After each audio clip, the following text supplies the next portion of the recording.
Live live कर दी। ठीक है। नमस्कार भाई, सभी लोगों को मोस्ट वेलकम है आज के सेशन में। आ जाओ जल्दी से कमेंट में। और कल तो सारे लोग इंडिया को जिताने में लगे पड़े थे, कल इंडिया जीत भी गई। चलो, रिवर वाला टॉपिक चल रहा था हमारा, और मुझे याद आ रहा है कि इंडस रिवर का मैप बना दिया था मैंने। वहीं से हम लोग क्लास को आगे कंटिन्यू करेंगे, तो आप लोग शांति से बैठ के पढ़ोगे। ठीक है, चलिए जी, बढ़े आगे।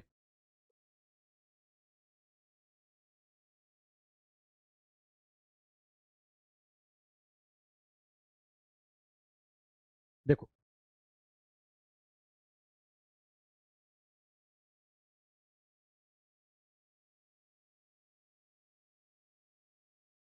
इंडस रिवर सिस्टम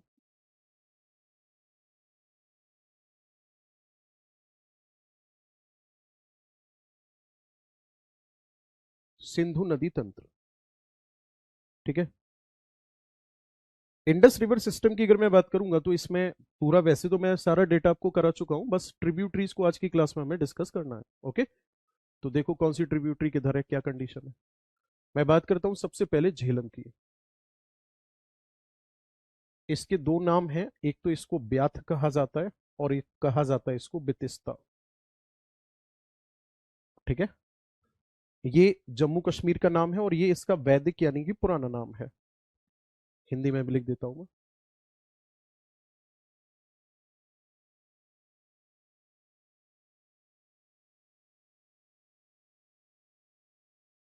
ब्याथ और बितिस्ता नाम से जाना जाता है।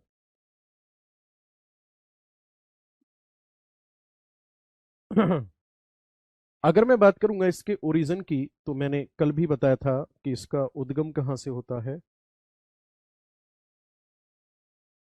सर, इसका जो उद्गम होगा ना, वो होगा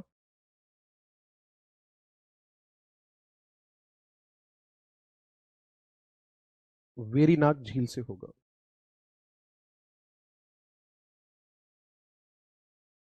ठीक है ना, कहां से होगा? वेरीनाग झील से होगा। और ये वुलर लेक से होकर गुजरती है।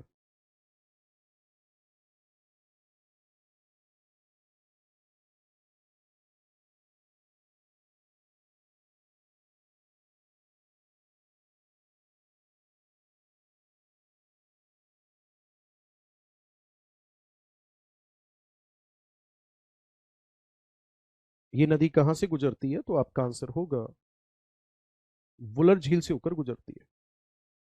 और दो मैंने इसकी सहायक नदी बताई थी आपको, अगर याद आ रहा हो तो। एक का नाम बताया था मैंने किशन गंगा, और एक का नाम बताया था मैंने लिड्डर। लिड्डर नदी के अंतर्गत आता है पहलगाम।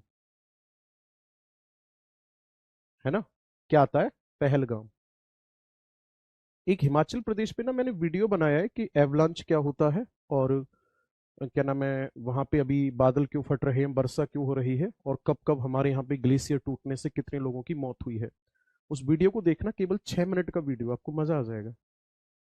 हिमाचल प्रदेश का के ऊपर बनाया मैंने, जो मेरा यूट्यूब चैनल है उसी पे पड़ा हुआ है।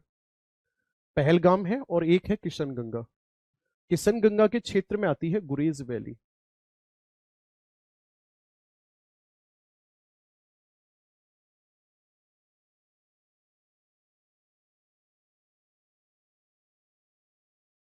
ठीक है। और किशन गंगा को जब ये पीओके में बहती है ना, तो नीलम नदी के नाम से जाना जाता है, याद रखना। ये वही नदी है जो आपने रील वगैरह में देखा होगा कि लोग खड़े होकर रील बना रहे हैं कि भाई नदी के उधर पाकिस्तान है और इधर हम है। तो एक्चुअल में वो पाकिस्तान नहीं है, वो हमारे इंडिया का ही पार्ट है, वो पीओके है। ओके। नेक्स्ट अगर मैं बात करूंगा तो झेलम के किनारे पर श्रीनगर है।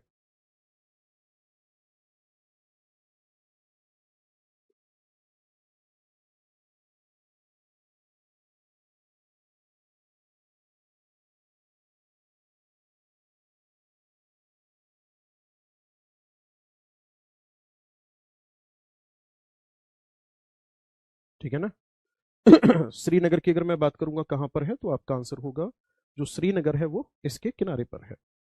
झेलम के बाद में फिर नेक्स्ट नाम आ जाता है अब कौन सी रिवर का, तो आपका आंसर होगा चिनाब का।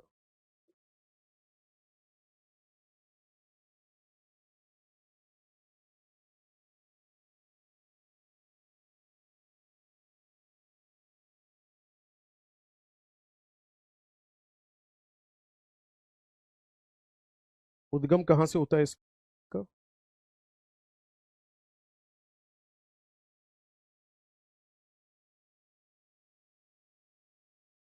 उद्गम होता है इसका बाड़ालाचाला पास से।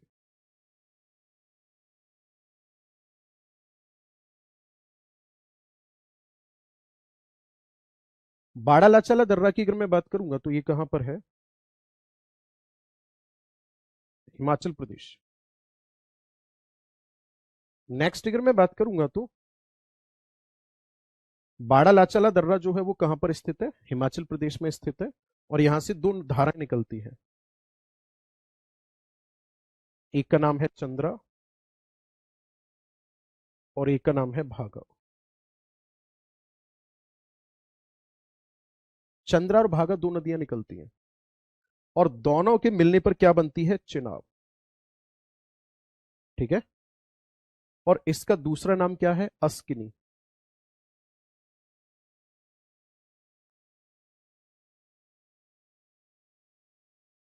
और इसी कहा जाता है रिवर ऑफ मून।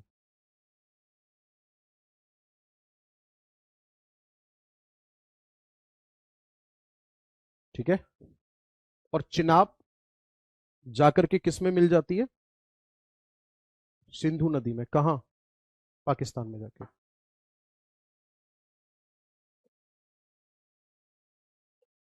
हटा दूं? चलो। इसके बाद फिर नेक्स्ट नंबर आएगा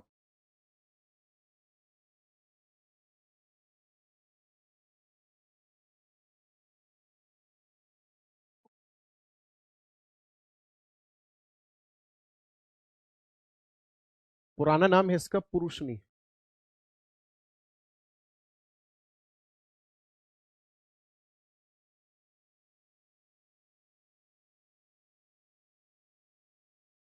पुरुषनी की अगर मैं बात करूंगा तो इसी में अगला पॉइंट होगा, ध्यान से सुनना। ओरिजिन कहां से होता है इसका? इसका जो उद्गम होता है वो होता है रोहतांग पास से।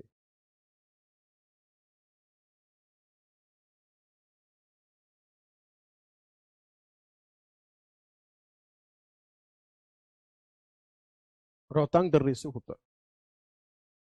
और ये ट्रिब्यूटरी है किसकी?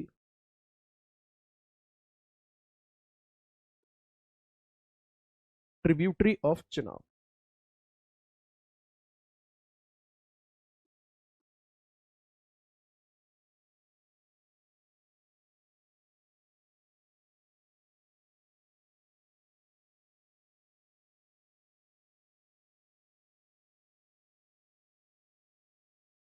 ये चिनाब की सहायक नदी है। इसके बाद फिर नाम आता है ब्यास का।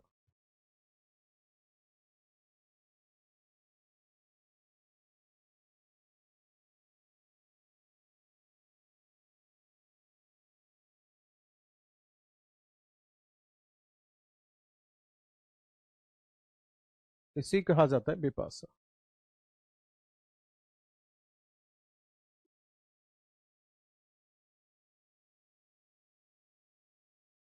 उद्गम कहां से होता है इसका? उद्गम की अगर मैं बात करूंगा तो इसका उद्गम ब्यास कुंड से होता है।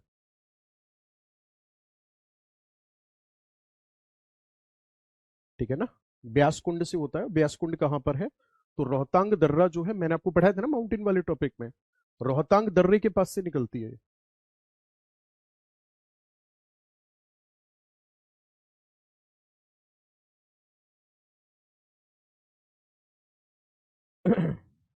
इसके किनारे पर मनाली बसा हुआ है।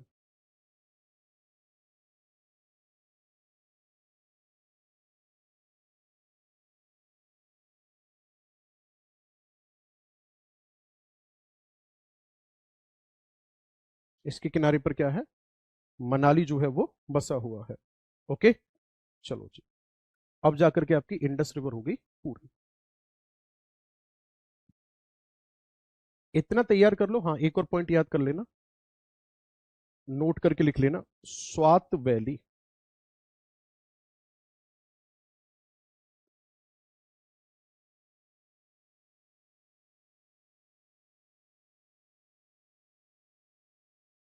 स्वात घाटी की अगर मैं बात करूंगा तो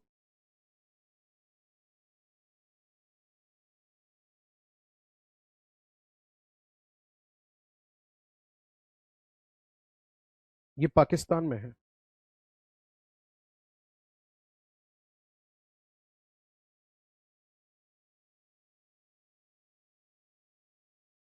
स्वात घाटी कहां पर स्थित है? पाकिस्तान में स्थित है। और जो स्वात घाटी है, मेरी बात को बहुत गौर से सुनना, स्वात घाटी पाकिस्तान में स्थित है और यहां पर कल्टीवेशन होता है बहुत ज्यादा।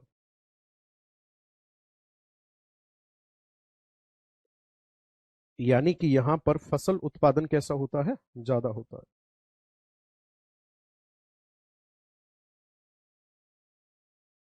इसलिए इसे कहा जाता है हेवन ऑफ पाक।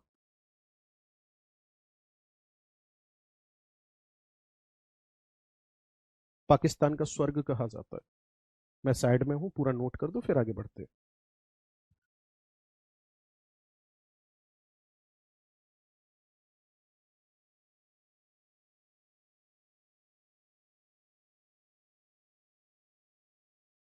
अब हमारा जो नदन रिवर सिस्टम है वो पूरी तरह से कंप्लीट हो गया। आना एक बार स्टूडियो में। जो हमारा नदन सिस्टम है ना, रिवर का, वो पूरी तरह से कंप्लीट हो गया।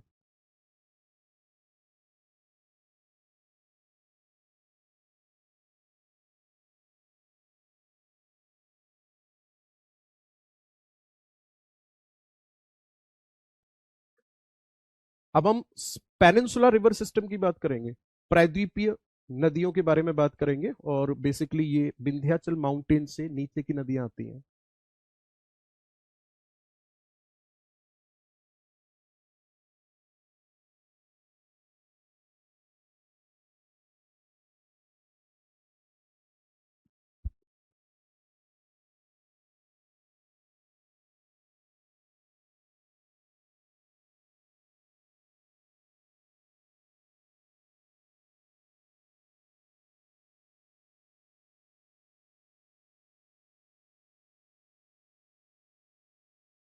यही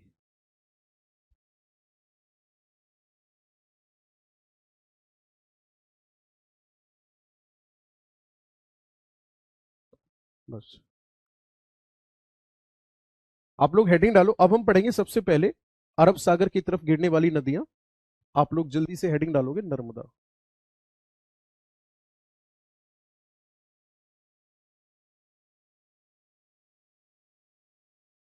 ठीक है।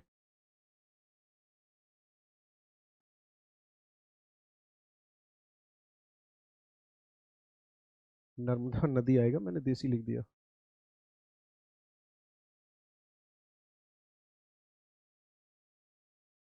अगर मैं आपसे बात करूंगा नर्मदा नदी के बारे में, तो सबसे पहली बात, इसका ओरिजिन कहां से होता है?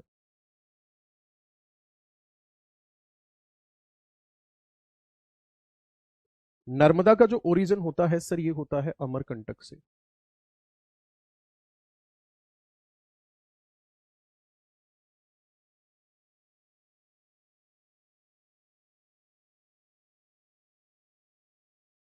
अमरकंटक एमपी से होता है।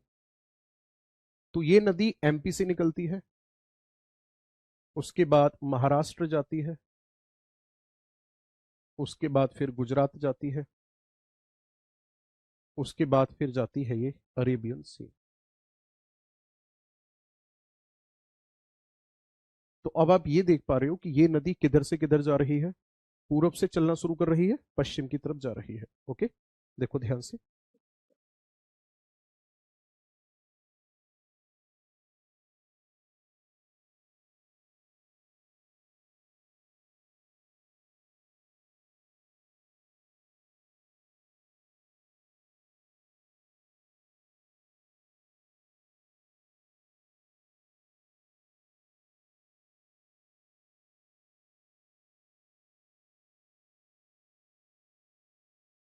नर्मदा है।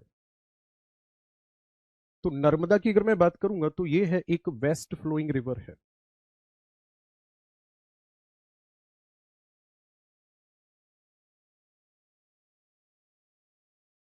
ये है एक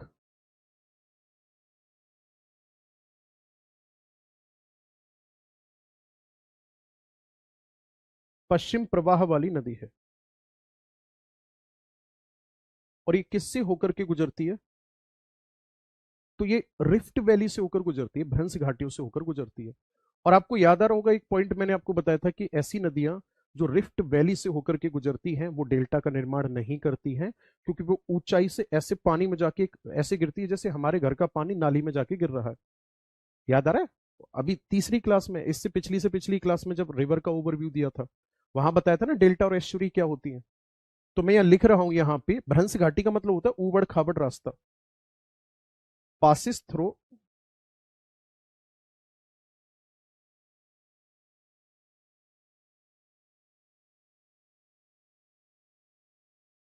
रिफ्ट वैली।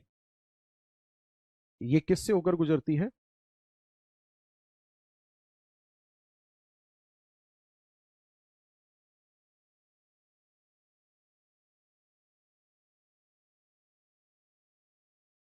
भ्रंश घाटी से होकर गुजरती है। तो आपसे पूछा जाएगा डेल्टा बनाएगी? नहीं बनाएगी। एस्चुरी बनाएगी? बनाएगी। इस नदी को लाइफलाइन बोला जाता है, कहाँ की? मध्य प्रदेश की। ये नदी बनाती है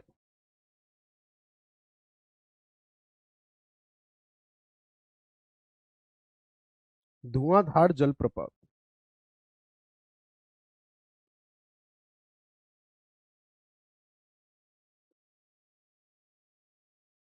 क्या बनाती है? धुआंधार जलप्रपात का निर्माण करती है। आगे अगर मैं बात करूंगा तो ये नदी जो है नर्मदा नदी, इस नदी पर जब गुजरात में सरदार सरोवर डैम का कंस्ट्रक्शन हुआ, तो वहां की लोकल कम्युनिटी ने इस बात का विरोध किया, क्योंकि डैम की ऊंचाई को लगातार बढ़ाया जा रहा था। और डैम का कंस्ट्रक्शन होने की वजह से जो आसपास का वन क्षेत्र हुआ करता था उस टाइम पर, वहां पे काफी ज्यादा वन क्षेत्र जो हुआ करता था उसको लगातार काटा जा रहा था। तो एक कमेटी का गठन हुआ था, जिस कमेटी का नाम था नर्मदा बचाओ कमेटी।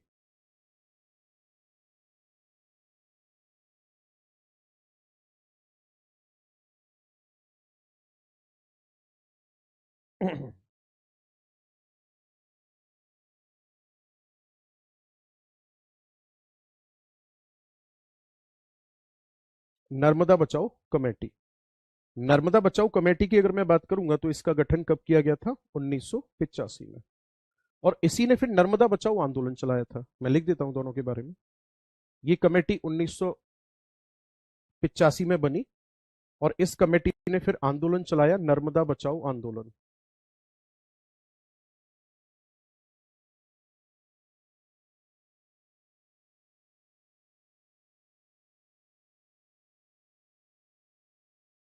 - 1989 में।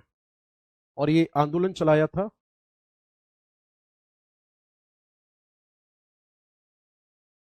बाबा आमटे और मेधा पाटेकर ने।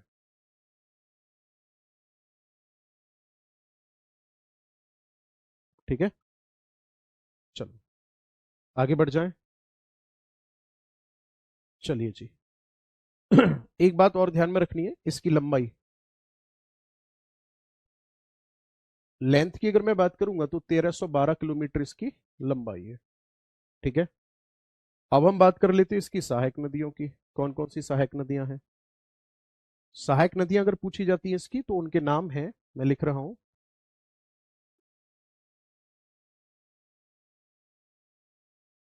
तवा, दुधी, शेर, शक्कर। लाइट गई। तवा, दुधी, शेर, शक्कर।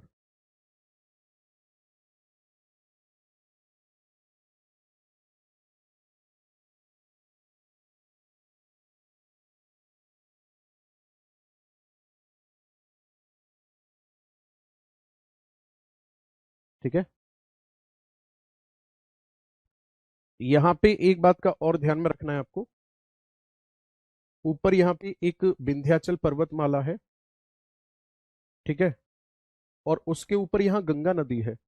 तो गंगा नदी और नर्मदा को कौन अलग कर रहा है? तो आपका आंसर होगा विंध्याचल पर्वतमाला। ठीक है, कौन अलग कर रहा है? विंध्याचल पर्वतमाला। पूरा नर्मदा का कंटेंट नोट कर दो, मैं अदर साइड में हूं, फिर आगे बढ़ते हैं।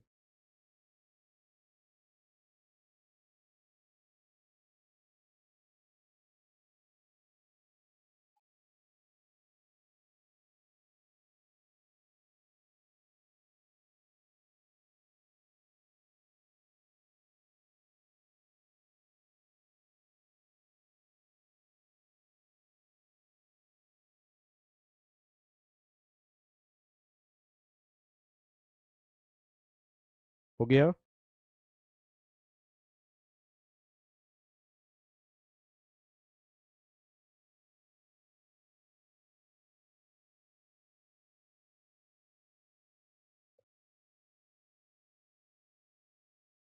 आगे बढ़े? चलो, नेक्स्ट हेडिंग डालो बाप, ताप्ती रिवर।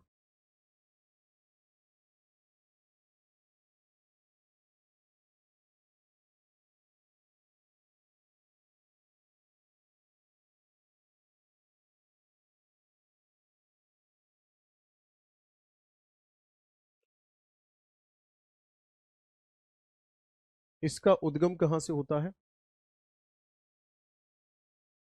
ताप्ती नदी का जो उद्गम होता है ये होता है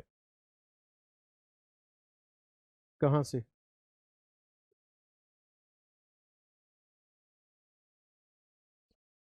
वो है अमरकंट, सतपुड़ा रेंज,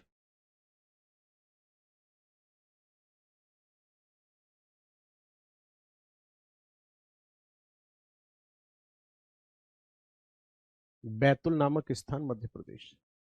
ठीक है। अब ये नदी कैसे चलती है? एकदम पैरेलल फ्लो करती है नर्मदा के।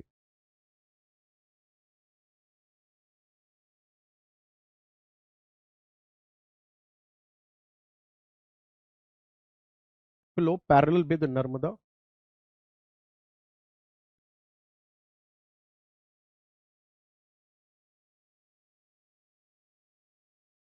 थ्रू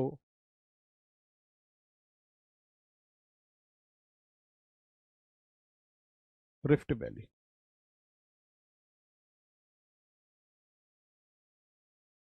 यह भ्रंश घाटियों से होकर, एक ही पॉइंट में दोनों बातें लपेट दी।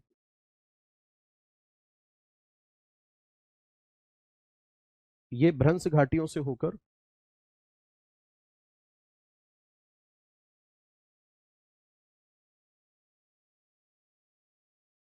नर्मदा के समांतर बहती है। ठीक है, भ्रंश घाटियों से होकर किसके समांतर बहती है? ये नर्मदा नदी के समांतर बहती है। अब क्या ये फिर भ्रंश घाटियों से होकर बह रही है तो डेल्टा बनाएगी? आप बोलोगे नहीं,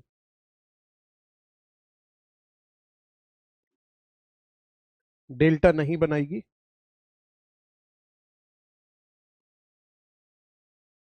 ऐश्वर्या ज्वार नद बनाएगी? बनाएगी। आपसे लेंथ पूछी जाती है तो कितनी है इसकी?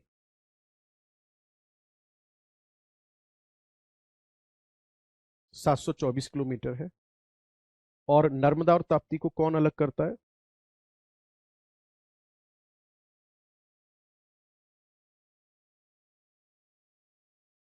Narmada and Tapti separate by Satpura range.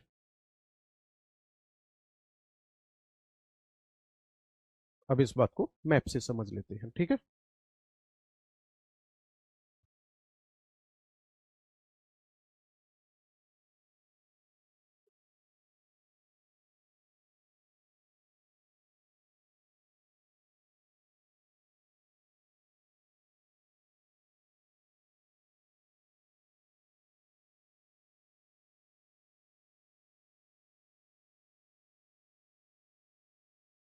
ये नर्मदा है।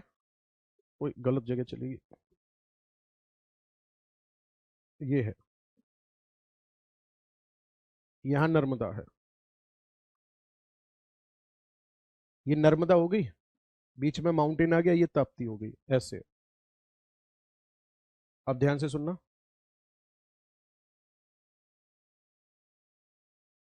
नर्मदा, ताप्ती। अब इनके बीच में जो पहाड़ है ना, इसी पहाड़ को कहा जाता है क्या? सतपड़ा का पहाड़। क्लियर है? चलो जी। अब इसकी सहायक नदी कौन कौन सी है? अगर मैं सहायक नदियों की बात करूंगा तो सहायक नदियों में नाम आता है पूर्णा रिवर, गिरना, अनेर और पंजारा। ठीक है, नोट कर दो। मैं तब तक थोड़ा सा पंखा ऑन कर लूं, गर्मी लग रही है यार अब तो।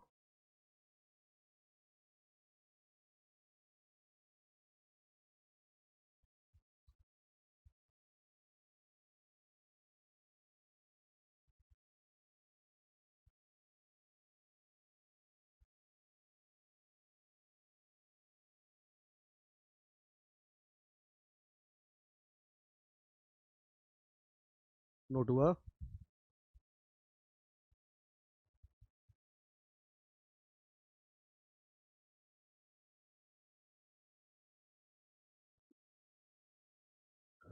अब देखो, यहां पे हम एक और नदी की बात करेंगे जो यहां से ऐसे यूं जाती है और यहां आके जिसका एंड हो जाता है, दैट इज कॉल्ड माही। ठीक है, माही रिवर।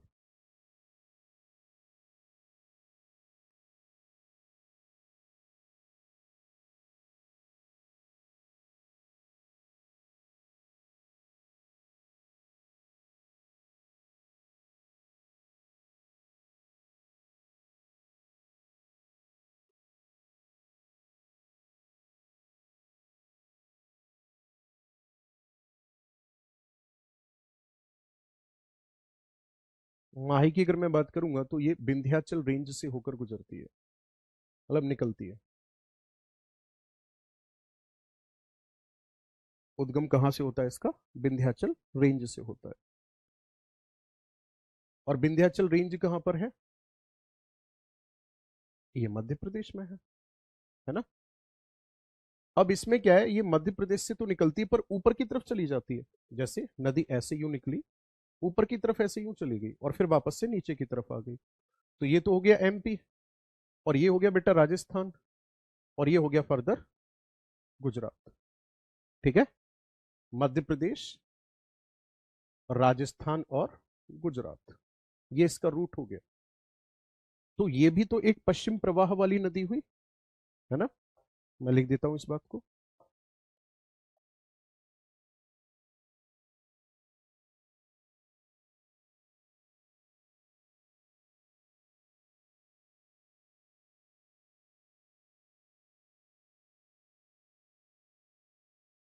ये क्या है? एक पश्चिम प्रवाह वाली नदी है।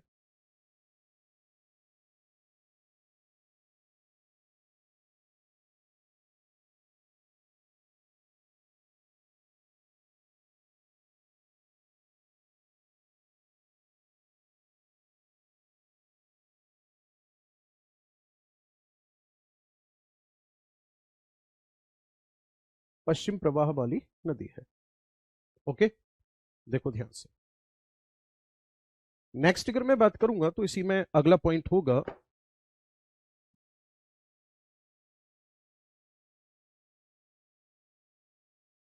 जो ये माही नदी है, पता है क्या करती है?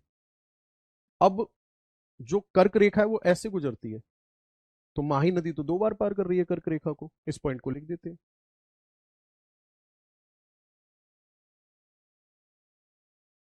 It cross tropic of cancer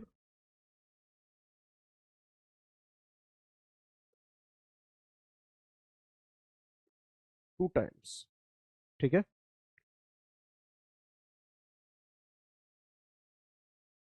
यह कर्क रेखा को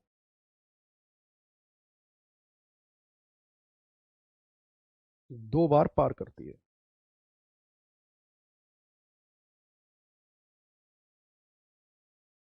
ओके, क्या करती है? दो बार पार करती है। लेंथ की अगर मैं बात करूंगा तो लेंथ है इसकी लगभग 586 किलोमीटर। राजस्थान में एक जगह पड़ती है जिस जगह का नाम है बेनेश्वर।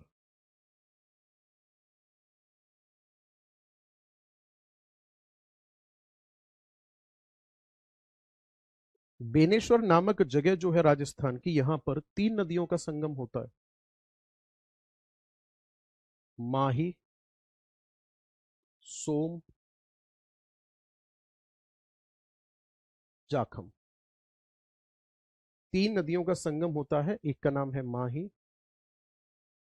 एक का नाम है सोम, और एक का नाम है जाखम। तीनों नदियों के संगम को क्या कहा जाता है? इसको कहा जाता है त्रिवेणी संगम।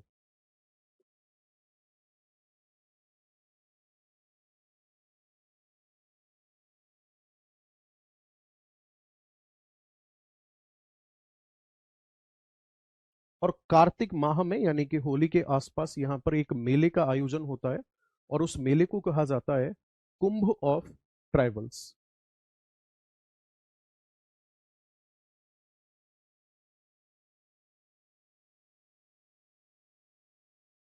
क्या कहा जाता है उसे?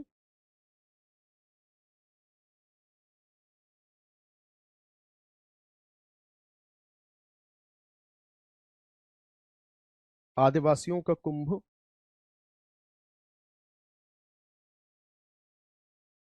कहा जाता है।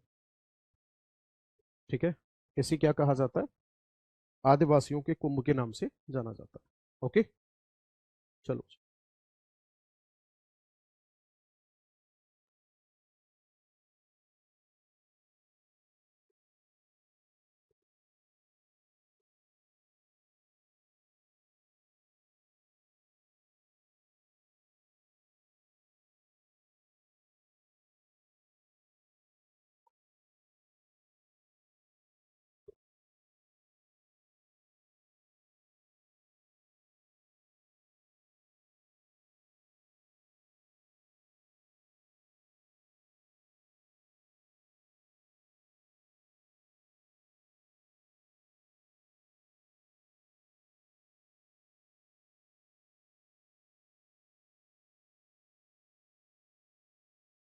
हो गया।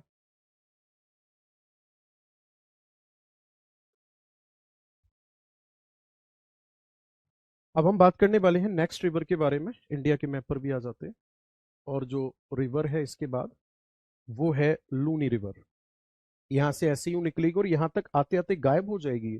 इधर नहीं आ पाती, नीचे की तरफ। ठीक है, इसका नाम क्या है? लूनी रिवर।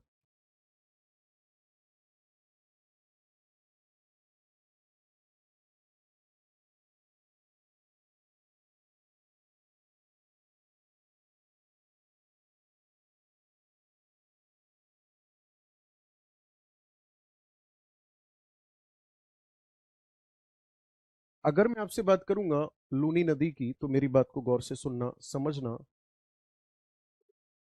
ओरिजिन कहां से होता है इसका?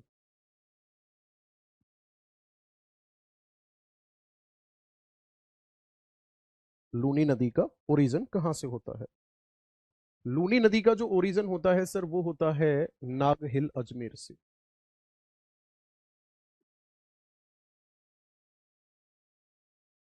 कहां से निकलती है ये?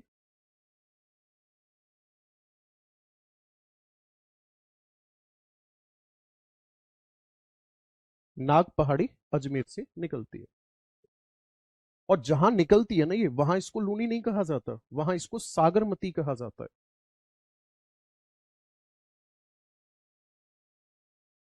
एट ओरिजिन पॉइंट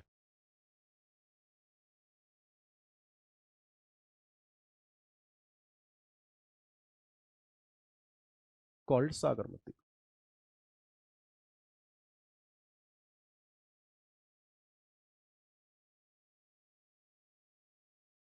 उद्गम स्थल पर सागरमती कहा जाता है।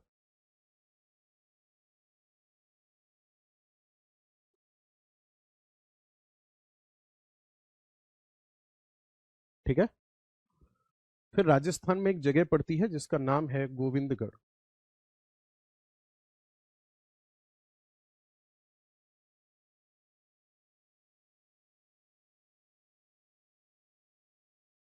यहां पर दो नदियां आपस में मिलती हैं। एक का नाम है सागरमती,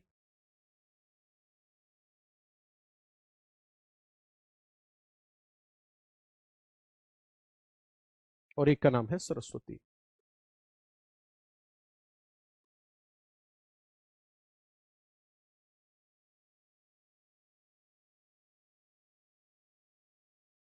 ये दो नदियां जब मिलती है ना, तो इन्हीं दोनों के संगम से बनती है फिर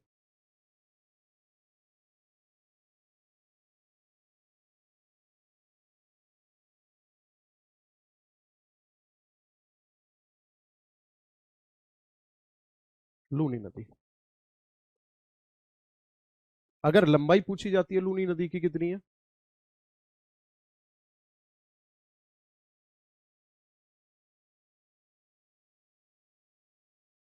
494 किलोमीटर है।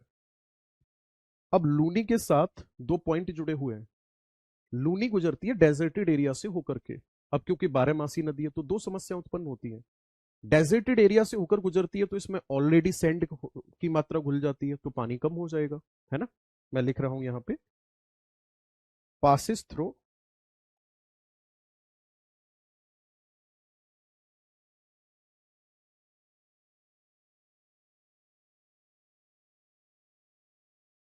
Deserted area.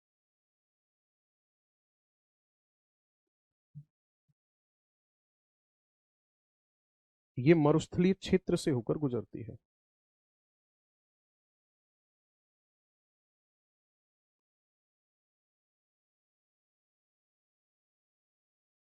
ठीक है।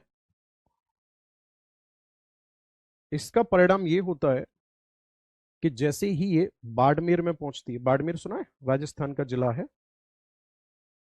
बाड़मेर के जैसे ही ये बालोतरा में पहुंचती है,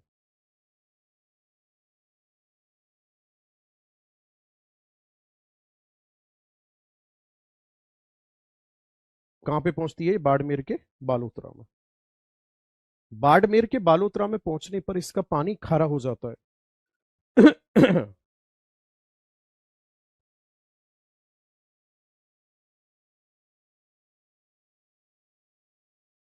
पानी कैसा हो जाता है इसका?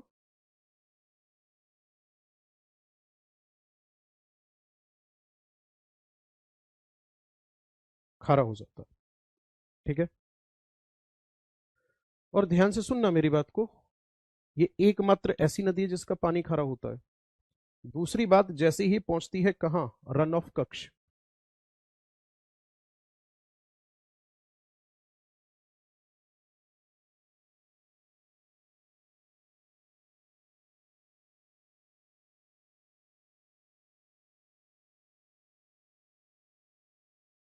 वहां पहुंचते पहुंचते इनलैंड हो जाती है,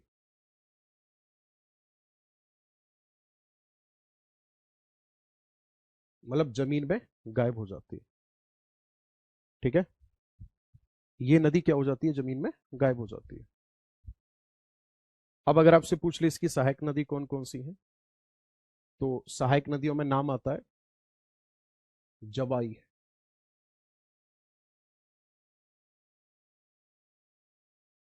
जोजारी,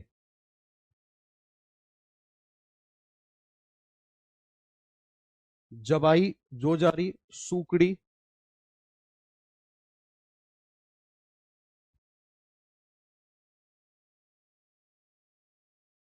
गुहिया।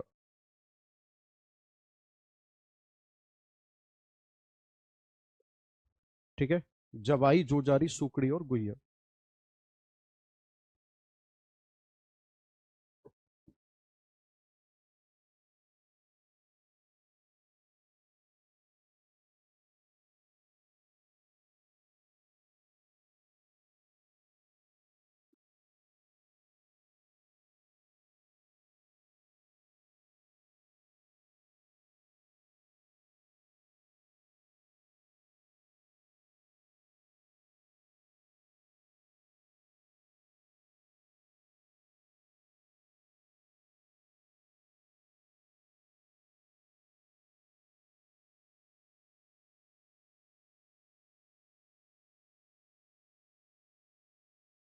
आगे बढ़े। चलो, लूनी हो गया ये। अब हम बात करेंगे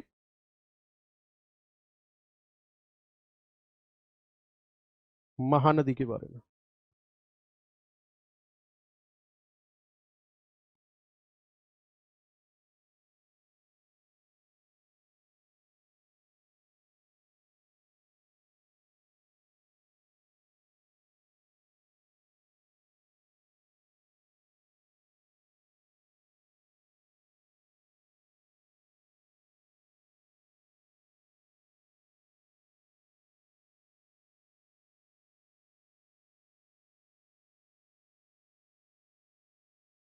उद्गम कहाँ से होता है इसका?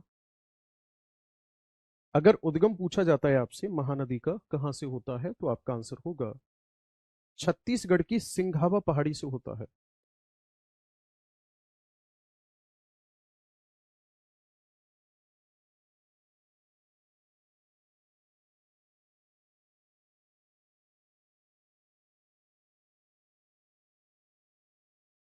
कहाँ से होता है सर?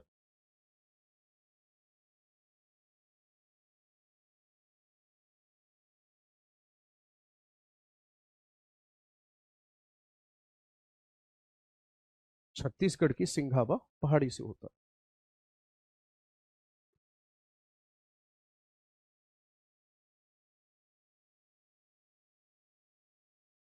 छत्तीसगढ़ के बाद ये उड़ीसा में जाती है, और उड़ीसा के बाद फिर ये पहुंच जाती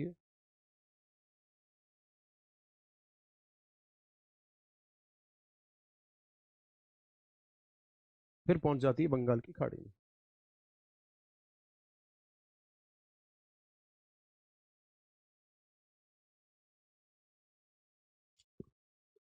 अगर मैं लेंथ की बात करूंगा,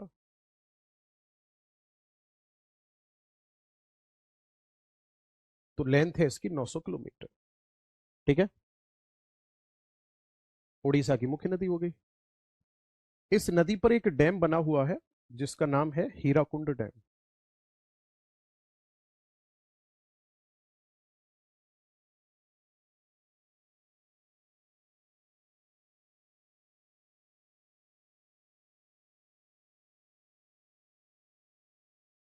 इसकी अगर मैं बात करूंगा तो ये हमारे भारत का सबसे लंबा बांध है, ये बात आपको पता होगी।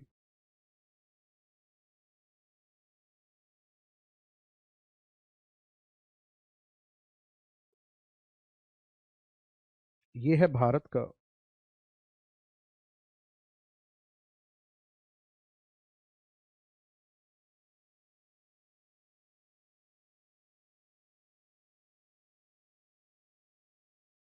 सबसे लंबा बांध है।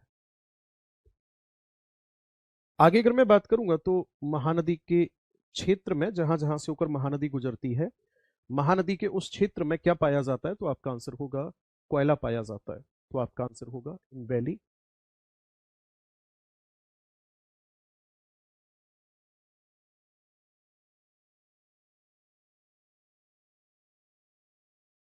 कोल रिजर्व फाउंड।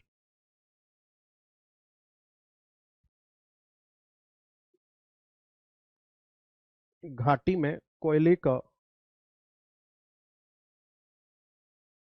भंडार पाया जाता है।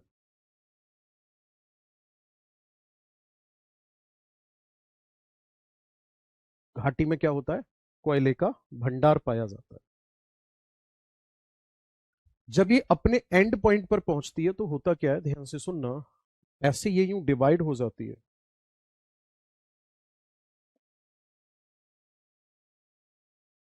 डिस्ट्रीब्यूटरी में डिवाइड हो जाती है।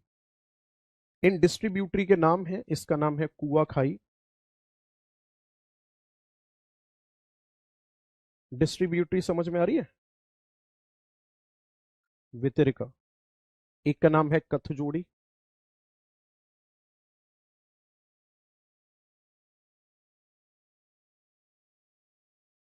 और एक का नाम है बिरूपा। और ये बिरूपा तो ऊपर इसके बहने वाली एक नदी है, ब्राह्मणी नदी।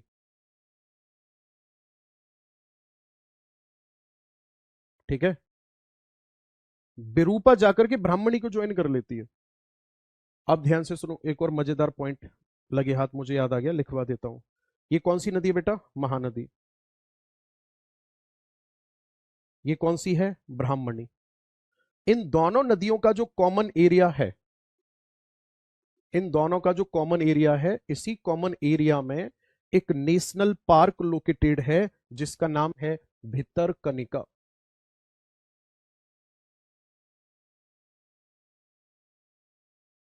Bhitarkanika national park.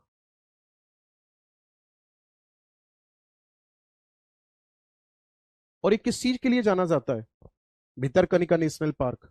Sir, Bhitarkanika national park का नाम है किस चीज के लिए? आपका आंसर होगा सीधा सीधा, ये जाना जाता है ऐसे मगरमच्छ के लिए जो खारे पानी में रहते हैं। स्लाइन वाटर क्रोकोडाइल के लिए फेमस है। ठीक है, हिंदी में लिख दूं, ये जाना जाता है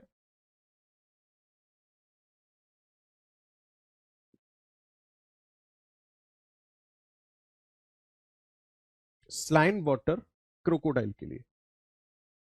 ठीक है, किसके लिए जाना जाता है? स्लाइन वाटर क्रोकोडाइल के लिए जाना जाता है।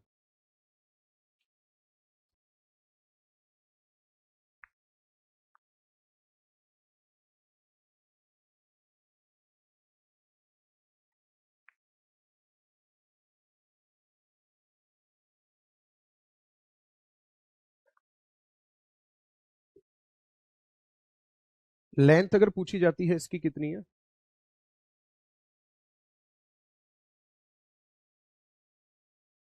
900 किलोमीटर है। इसकी सहायक नदियां हैं तेल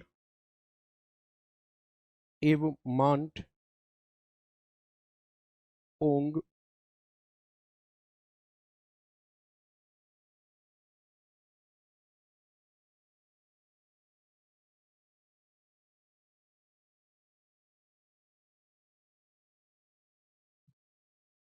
ठीक है।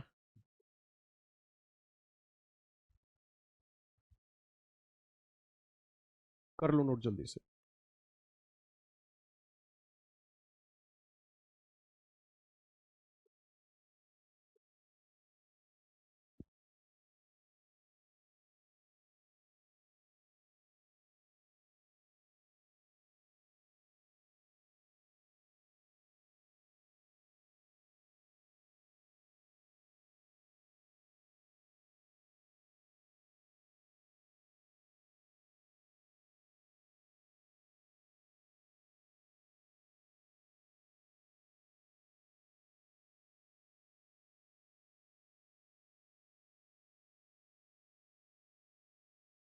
महानदी से जो सबसे ज्यादा आप लोगों को क्वेश्चन देखने को मिलेगा वो हीराकुंड डैम वाला मिलेगा, है ना। और कहाँ की मुख्य नदी है, ये क्वेश्चन मिलेगा सबसे ज्यादा जो देखने को मिलेगा। आगे बढ़ जाएं।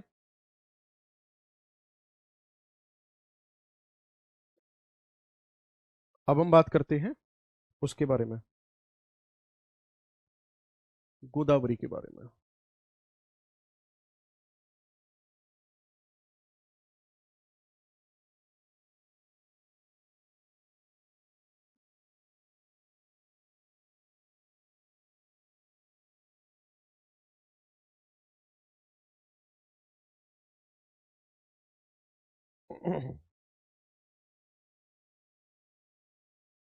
ओरिजिन कहाँ से होता है?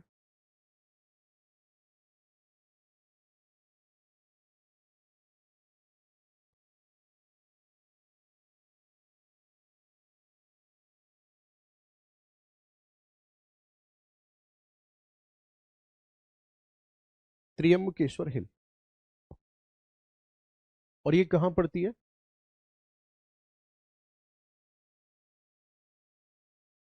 नासिक में है। ये नदी शुरुआत होती है महाराष्ट्र से, फिर पहुंच जाती है तेलंगाना, महाराष्ट्र है, तेलंगाना है, छत्तीसगढ़ बॉर्डर से होते हुए पहुंच जाती है आंध्र प्रदेश में, और अंत हो जाता है इसका बे ऑफ बंगाल। ठीक है।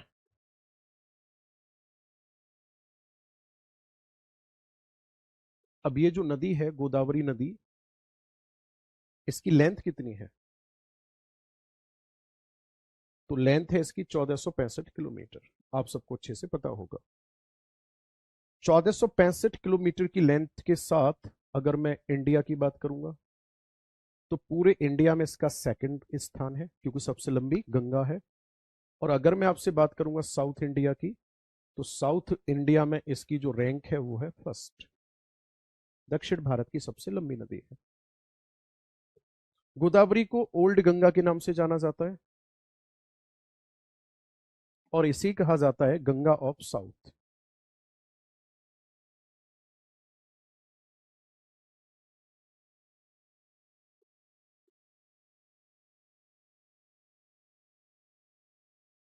बूढ़ी गंगा और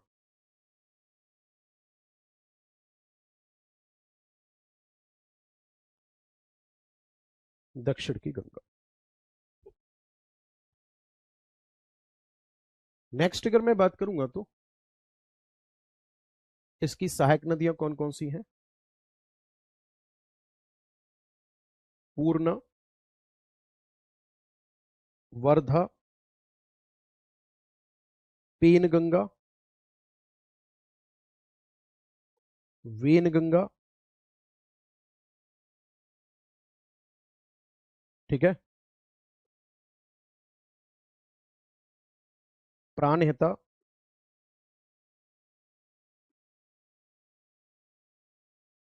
सबरी,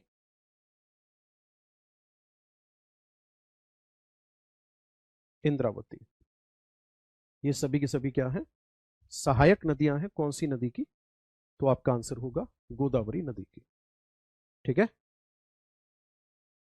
चलो आज के सेशन में इतना ही रखते हैं। और अब आपका नेक्स्ट जो टॉपिक होगा वो कृष्णा रिवर होगा। सारी नदियां जब खत्म हो जाएंगी तो तुरंत हम डैम वाले टॉपिक पर आ जाएंगे। ओके, वो हिमाचल प्रदेश वाली वीडियो जरूर देखना एक बार। फ्लड आ रही है वहां पे, बहुत बुरी स्थिति बनी हुई है। उत्तराखंड में ग्लेशियर टूटने से 54 लोग दब गए थे बीआरओ की टीम के, तो उनमें से 46 तो निकाल लिए, लेकिन 8 लोगों की डेथ हो गई। तो पूरा एक्सप्लेन कर रखा है उसमें।